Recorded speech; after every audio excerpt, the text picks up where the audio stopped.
Stage যাতে না পড়ে সেরকম অভিজ্ঞতা আপনাকে আগে অর্জন করতে হবে। আপনি নতুন অবস্থায় সফল হতে গেলে অরিজিনাল মিশরি ফার্ম মুরগির বাচ্চার কোনো বিকল্প নাই। সেই অভিজ্ঞতা অর্জনের ক্ষেত্রে আপনাকে অবশ্যই ছোট বাচ্চাটা নিয়ে কিন্তু খামার শুরু করতে হবে। আসসালামু আলাইকুম দর্শক, কেমন আছেন সবাই? আপনারা যেনারা নতুন অবস্থায় ফার্ম মুরগির খামার শুরু করতে চান, তো তেনারা কতদিনের বাচ্চা নেবেন এবং কয়শো পিস বাচ্চা নিয়ে খামার শুরু করবেন, তো আজকে আপনাদেরকে আমি একেবারে অল্প সময়ের মধ্যে বোঝাই দেওয়ার চেষ্টা করব যে আপনারা আসলে কতদিনের বাচ্চা নেবেন এবং কয়শো পিস বাচ্চা দিয়ে আপনি খামারটা শুরু করতে পারবেন। তো আশা করি অল্প সময়ের মধ্যে আমি শেষ করার চেষ্টা করব। তো আপনারা ভিডিওটি না টেনে পুরো ভিডিওটি দেখতে পারলে আপনারা এখান থেকে ভালো একটা সমাধান পেয়ে যাবেন। তো প্রথম কথা হলো, আপনি যদি একেবারে নতুন হয়ে থাকেন আর আপনি যদি 500-1000 পিস বা আপনার ভবিষ্যতে বড় ধরনের খামার করার ইচ্ছা থাকে, তাহলে আপনাকে অবশ্যই ছোট বাচ্চা নিয়ে আপনাকে অভিজ্ঞতা অর্জনের ক্ষেত্রে ছোট বাচ্চা নিয়ে আপনাকে কিন্তু খামার শুরু করতে হবে। আপনি যদি 100 পিসের উপরে মুরগি নিয়ে খামার শুরু করতে চান, 100, 200, 500, 1000 পিস মুরগি আপনি যদি শুরু করতে চান, তো সেক্ষেত্রেও আপনাকে কিন্তু জিরো বাচ্চা নিয়ে শুরু করতে হবে। একটা কথা সবসময় মনে রাখবেন, আপনি এই বছর বাচ্চা নিয়ে আপনি নতুন অবস্থায় খামার শুরু করে একেবারেই আপনি লাভবান হবেন। আপনি যত ভালো বাচ্চাই নেন না কেন, যত বড় বাচ্চাই নেন না কেন, আপনি প্রথম অবস্থায় যখন বাচ্চা নিয়ে শুরু করবেন তখনই কিন্তু কোনো না কোনো কারণে মুরগিগুলোতে স্ট্রেস পড়া শুরু করবে।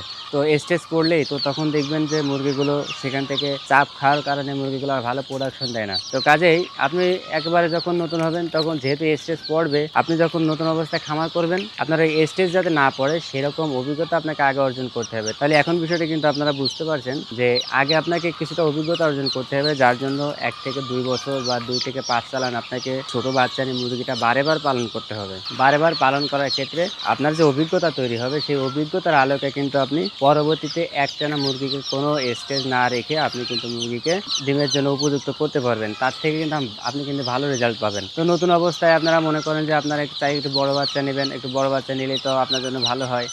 তো হ্যাঁ, ভালো হয় যদি আপনার পরিমাণে কম থাকে।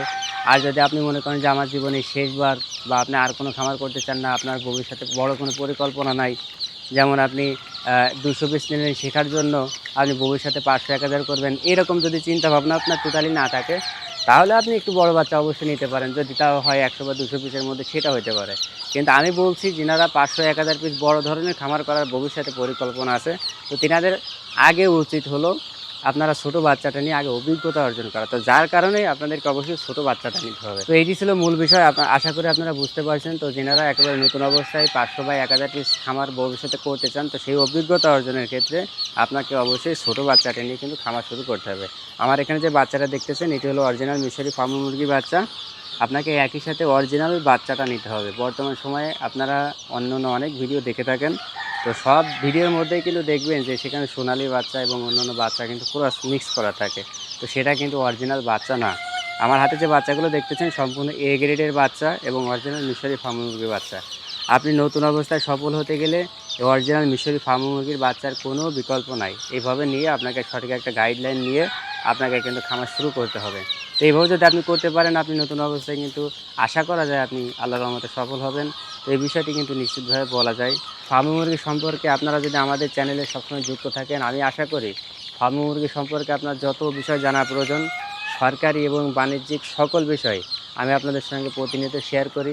তো আপনারা ইনশাআল্লাহ আমাদের থেকে জানতে পারবেন। এছাড়াও আপনার যদি কোনো নির্দিষ্ট কোনো বিষয় জানা প্রয়োজন থাকে ফার্ম মুরগি সম্পর্কে, যে কোনো বিষয় আপনি আমাকে অবশ্যই কমেন্টে জানাতে পারেন। তো আপনার সেই প্রশ্নের উত্তর নিয়ে পরবর্তীতে আপনাকে আমি জানানোর চেষ্টা করব। তো দর্শক সবাই ভালো থাকবেন, দেখা হবে অন্য কোনো বিষয় নিয়ে। আসসালামু আলাইকুম ওয়া রাহমাতুল্লাহ।